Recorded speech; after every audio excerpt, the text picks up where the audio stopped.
CIST, une bien triste nouvelle pour le monde du sport. À 73 ans, Patrick Tambay, le pilote de Formule 1, est mort. Le monde de la F1 est en deuil depuis l'annonce du décès de ce pilote ayant marqué les années 1980.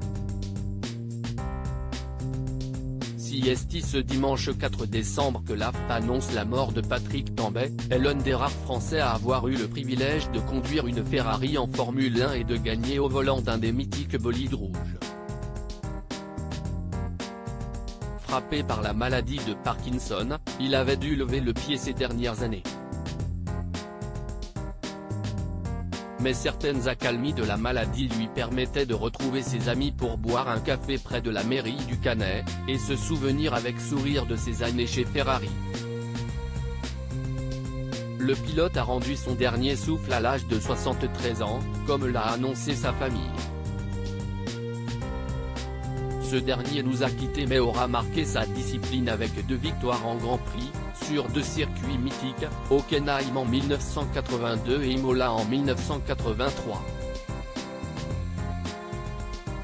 Une trace donc durable dans les palmarès où ne figurent que 5 autres vainqueurs français pour la prestigieuse Scuderia, Maurice Trintignant, Jean Alesi, Didier Pironi, René Arnoux et Alain Prost, même si le reste de son passage, tardif, en F1 a été moins marquant.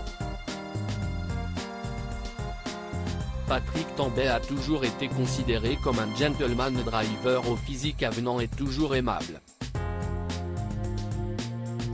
Une reconversion réussie, il était arrivé chez Ferrari, après un accident fatal, celui de son grand ami Gilles Villeneuve, qui lui avait demandé d'être le parrain de son fils Jacques. Il a en effet remplacé le Québécois, qui s'est tué en mai 1982 lors des essais du Grand Prix de Belgique.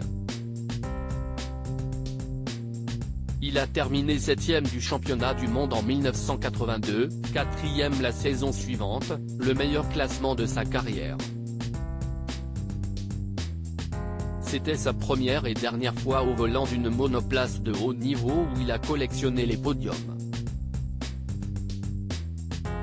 Patrick Tambay avait conquis le cœur des tifosi en remettant sur les rails une Scuderia Ferrari désemparée après le décès de son ami puis le grave accident de Didier Pironi quelques semaines plus tard lors des essais du Grand Prix d'Allemagne.